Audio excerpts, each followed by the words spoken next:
Halo semuanya, selamat datang di vlog kami. Hari ini kita mengunjungi tempat bersejarah di Kota Batu, yaitu Prasasti Sangguran. Prasasti ini mempunyai cerita sejarah yang menarik banget karena berasal dari masa Kerajaan Mataram kuno. Yuk ikuti perjalanan kami mempelajari fakta unik tentang Prasasti Sangguran.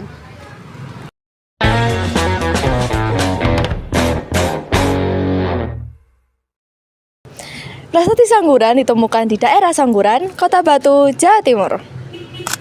Prasasti ini dibuat pada abad ke-10 pada masa pemerintahan Empu Sindok. Yang unik, prasasti ini pernah dibawa ke luar negeri pada saat masa penjajahan Belanda. Namun akhirnya replika prasasti ini dikembalikan ke Indonesia dan ditempatkan di Kota Batu. Prasasti ini ditulis menggunakan bahasa Jawa kuno atau bahasa Sanskerta. Isi prasasti ini membahas tentang penetapan tanah sima atau tanah bebas pajak. Pada zaman itu, tanah sima digunakan untuk acara keagamaan dan penghargaan kepada masyarakat tertentu. Dari prasasti ini kita belajar sistem pemerintahan dan kehidupan pada zaman dahulu. Baik teman-teman, sekarang kita sudah bersama Pak Yusa sebagai pengumpul dan pengolah data budaya di Dinas Pariwisata Kota Batu. Baik, kita akan mulai dari pertanyaan pertama terlebih dahulu. Sebenarnya apa itu prasasti Sangguran? Prasasti Sangguran itu adalah prasasti yang isinya adalah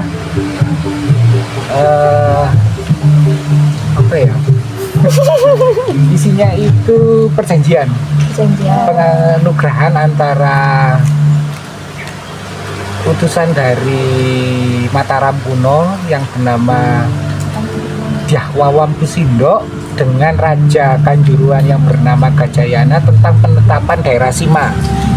Daerah Sima itu adalah daerah merdeka yang tidak boleh ditarik pajaknya, diberikan kepada daerah yang memberi sumbangsi pada kerajaan-kerajaan di sekitarnya. Dalam hal ini kan kerajaannya Kanjuruhan. Nah, isinya tentang apa? Isinya satu, selain penetapan daerah Sima tadi, daerah yang bebas pajak, dua, sebagai daerah pendidikan. Jadi yang ketiga sebagai tempat pendarmaan, karena kan zaman itu agamanya kan yang dianut adalah agama Buddha. Jadi tempat pendarmaan para brahmana, tempat pendidikan, dan tempat penghargaan buat para empu-empu pusaka. Itu di sini. Nah, isinya selain penghargaan itu adalah larangan-larangan untuk melakukan kejahatan-kejahatan di wilayah yang sudah ditetapkan menjadi daerah Sima. Jadi tidak boleh melakukan pencurian, tidak boleh melakukan perampokan, pembunuhan, pemerkosaan dan lain-lain. Terus kemudian di bagian akhir itu isinya adalah kutukan gitu loh. Barang siapa yang melakukan kejahatan-kejahatan di daerah Sima ini akan mendapatkan musibah. Oh, banyak sekali ya berarti. Isinya itu.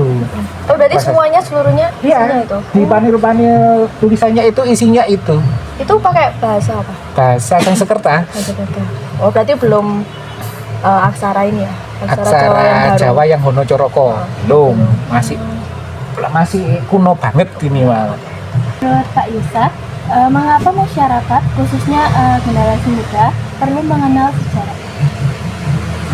Biar tahu jati dirinya, biar tahu kebesaran nenek moyangnya, biar tahu nanti masa depan dia akan mengarah kemana.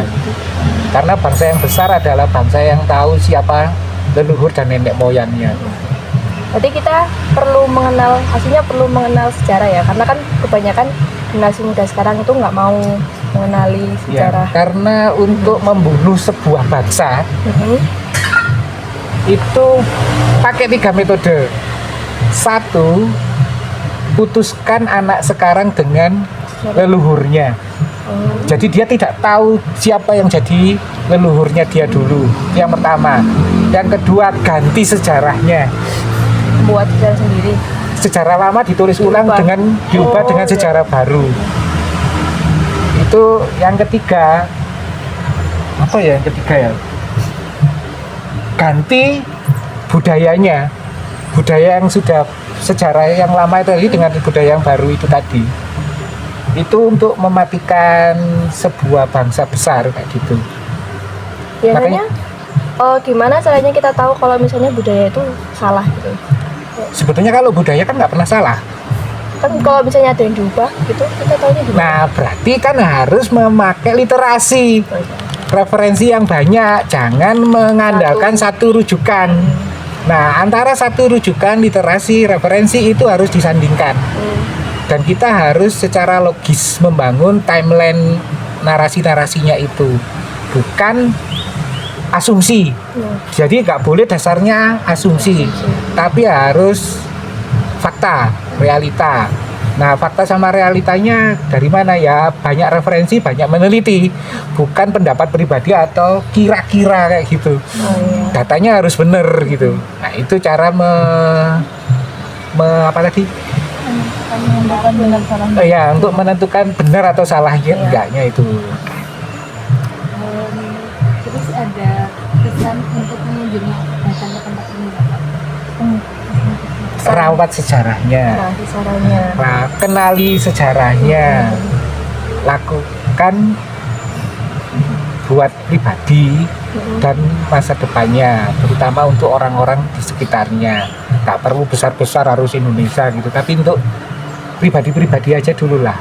Karena sebetulnya muatannya semuanya adalah kebajikan dan kebaikan. Tuh. Baik, terima kasih banyak atas waktunya Pak Yusa. Oke, mungkin itu saja ya, sudah bisa. Apa cukup ada yang mau ditanyakan pribadi tadi? Nggak ada ya? Nggak ada mau nanya? Oke. Terima kasih Pak Sama-sama. Kunjungan ini dapat menambah pemahaman tentang pentingnya menjaga dan melestarikan benda-benda bersejarah sebagai bagian dari warisan budaya Indonesia. Dari prasasti ini, kita belajar sistem pemerintahan dan kehidupan pada zaman dahulu. Tempat ini memiliki nilai edukasi yang tinggi, khususnya bagi pelajar, karena dapat menambah wawasan tentang sejarah lokal di Kota Batu. Sekian vlog dari kami. Jangan lupa dukung video kami. Sampai jumpa di vlog berikutnya. Bye-bye.